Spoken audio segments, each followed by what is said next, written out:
Hello everyone and welcome back to another technical unobtained episode. This is a series in which we update through the versions in order to check out different discontinued features, which are things that are not normally obtainable in survival in new versions, but they are in older versions. And we also check out discontinued technical features such as different farms that cannot be built in newer versions. In this episode, we're only going to be checking out a few things, so let's hope it's going to be a bit of a shorter episode than usual. So let's get right into it. And actually, we already are at the right location because this is the brewing system, and there's a creeper over there, of course.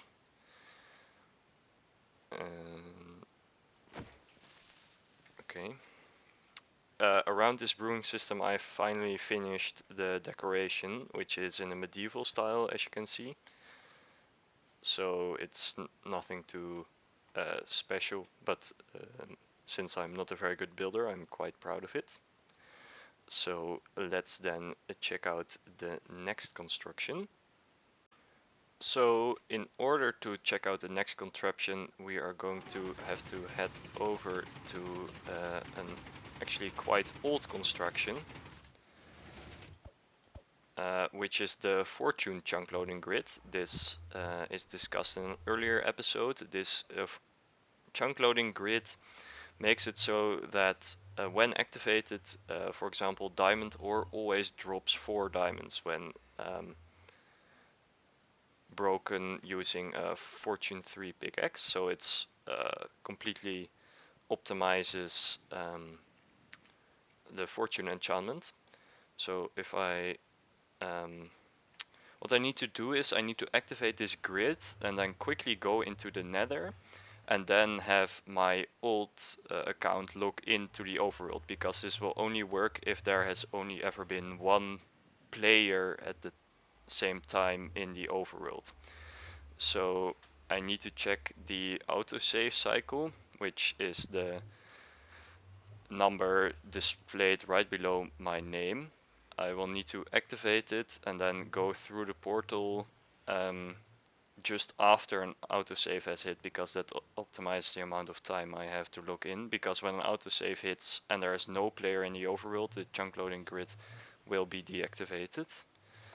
So if I now do this, then I go towards the nether just after the autosave, and then I log in using another account.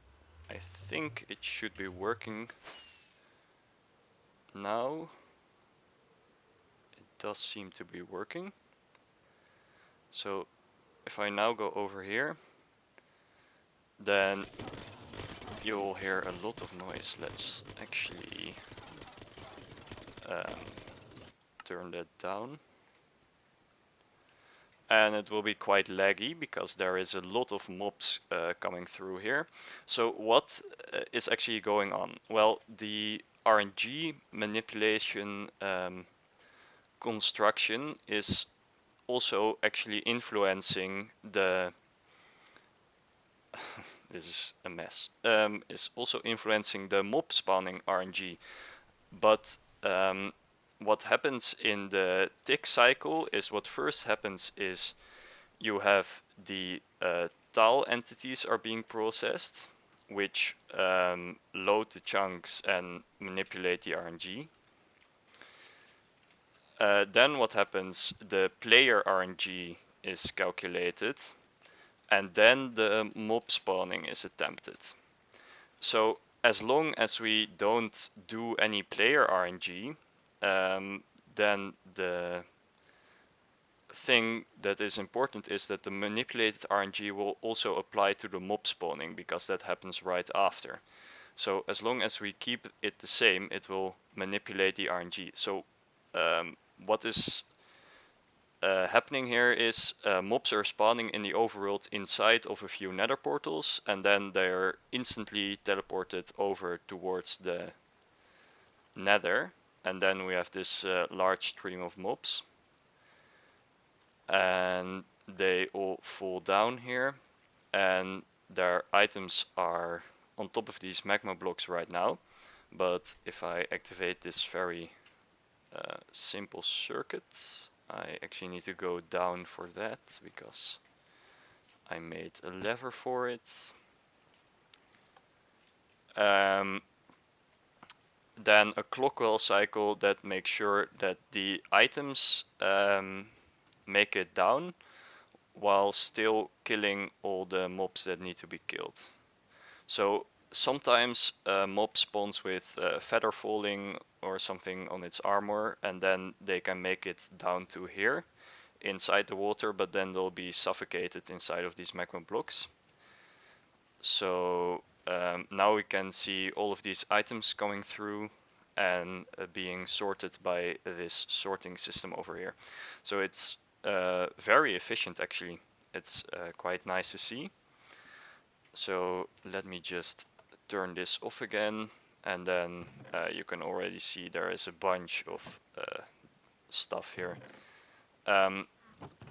So what's kind of strange about this is that I expected that only spiders would spawn because the RNG is manipulated, and then I would have thought that only spiders would actually appear because that is what the RNG manipulation was configured to, but for some reason a lot of other mobs also spawn. So I'm not really sure as to why that's the case, but let's now check out the overworld side. So now I'm in the overworld and there is actually very little to see. This is the old account I have, and it isn't that interesting because I actually am on vanilla here, as you can see up there. So I can't go into the free cam and look down there.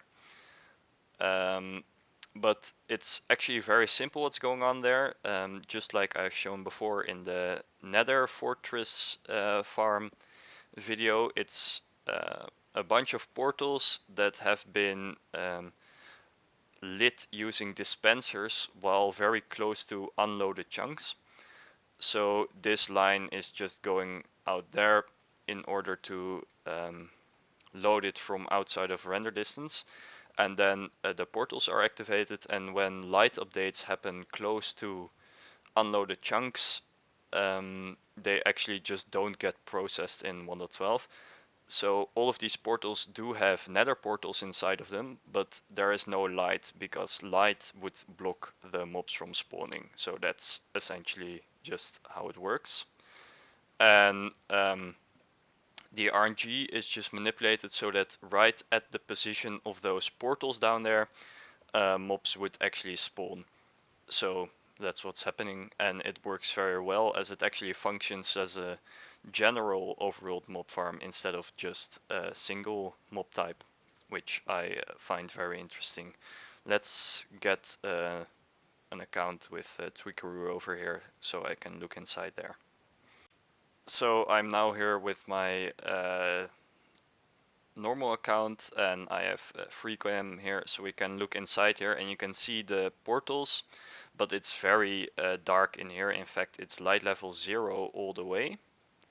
So you just mobs can spawn in here, and that's very nice, and it works because of these dispensers that were activated from far away. So the light updates would happen within the range of this chunk, which would remain unloaded.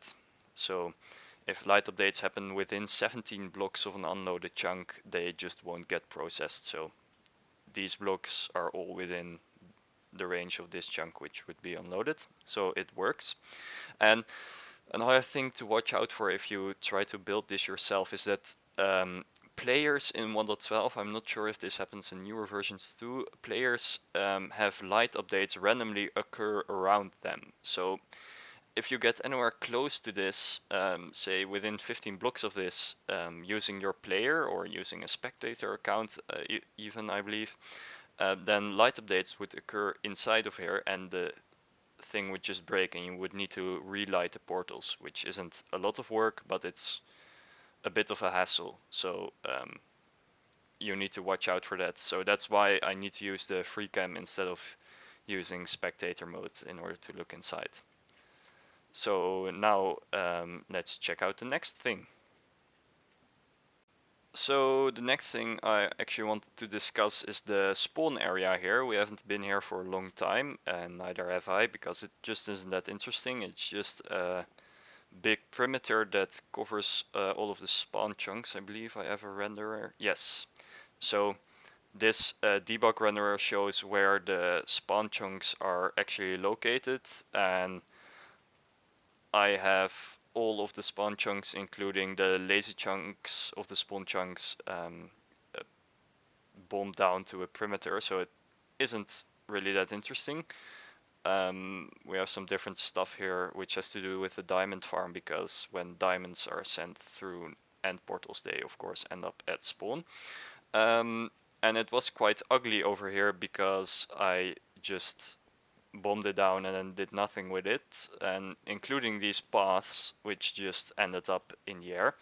So I decided to actually fix them again and connect them to each other here, and the pillars are just floating on little clouds because I couldn't figure out anything nicer to do with it. So now we have this bridge, which is actually just like the oldest construction in my world, is actually been rebuilt, because my very first base in this world was actually at this position. And there is something weird going on here with granite. I believe chunks have been repopulated in this area, because this world was generated in InfDev 2010-0327, which definitely did not have granite and andesite. So, and tall grass over here too did not exist yet. So there is something weird going on with these chunks, kind of glitchy and stuff. So it's a very old world. You can see the trees with strange leaves and stuff. This chunk just somehow lost its data and has been repopulated, which is visible through this grass and stuff. So the next thing I want to check out, or want to discuss actually, is this construction over here. You might have seen it in the background already because it's quite colorful, all of these diamond blocks and stuff. It's actually built for you guys, because I recently reached 1000 subscribers. So what's seen over here is armor stands for each and every one of you. And there is a feature in YouTube where you can enable that I can see that you have subscribed.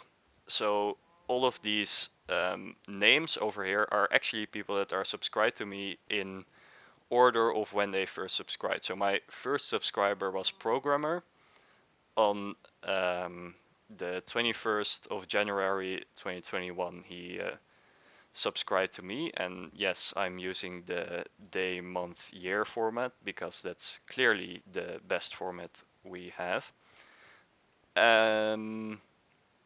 So yeah, there is a rail track besides it, so let's actually drive it and see, like, get a feel for how many subscribers there are, because that's the, let's do this in F5 mode so you have a little bit more time to read the signs.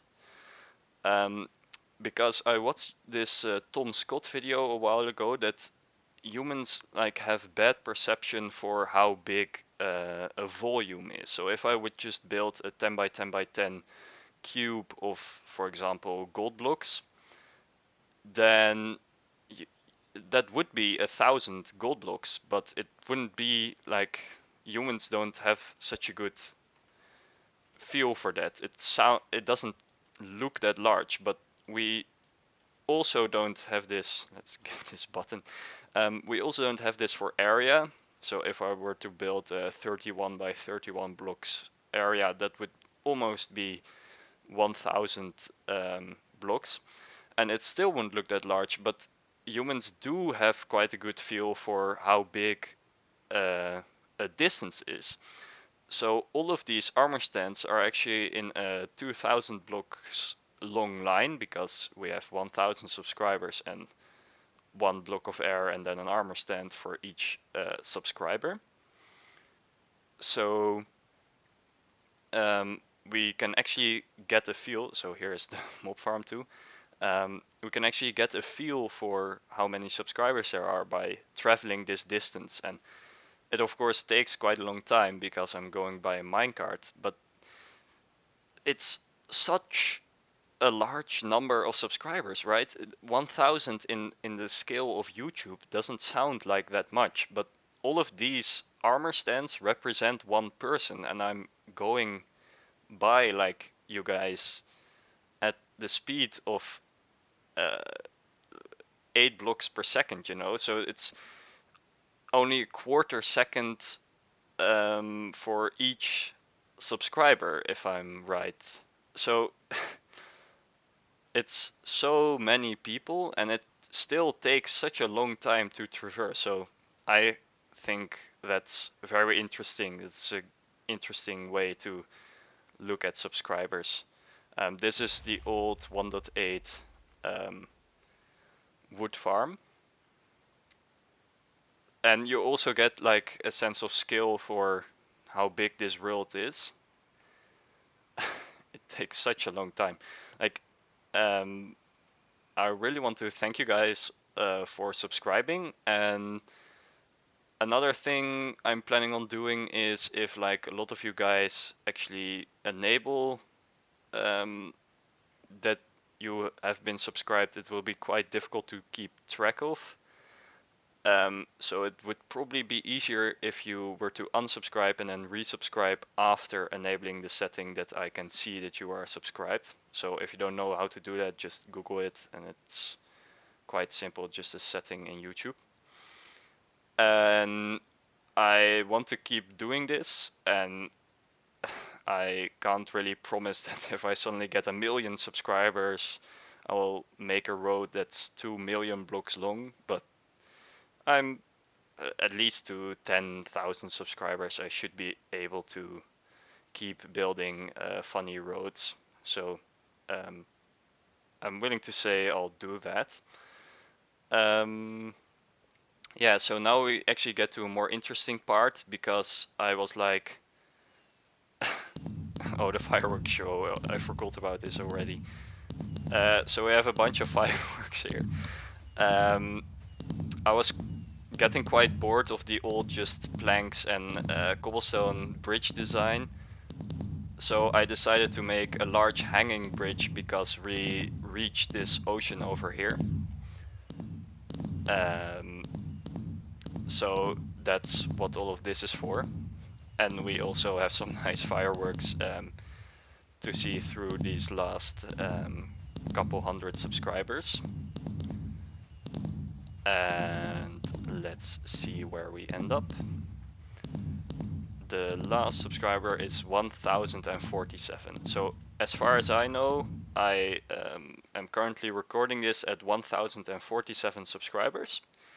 So maybe this video is very boring and everyone will unsubscribe and this goes down, which would be funny because then I can later re-celebrate reaching 1000 subscribers again. And yeah, so the fireworks are quite ugly on the map. So I have this mini map here, and that's where you can see this bridge, and these are the dispensers. So yeah, the reason why there is this change in direction over here is because over here are the unpopulated chunks, which are invisible chunks. So in order to not like break these chunks, I needed to make a turn somewhere, and it was quite a nice area over here. So that's why we're going over this ocean. On this map you can actually see all of the chunk borders very well, which I think is interesting too. So let's move back and kind of take a look at this bridge over here. I know this tower is kind of ugly, but I don't know, I think it fits well. Like the scale is about right. So it's really a lot of subscribers, and I want to thank all of you guys for subscribing and staying with me, and maybe you want to like and invite all of your friends to become subscribers too. So that was this episode of Unobtained. Have a great day, everybody. Bye bye.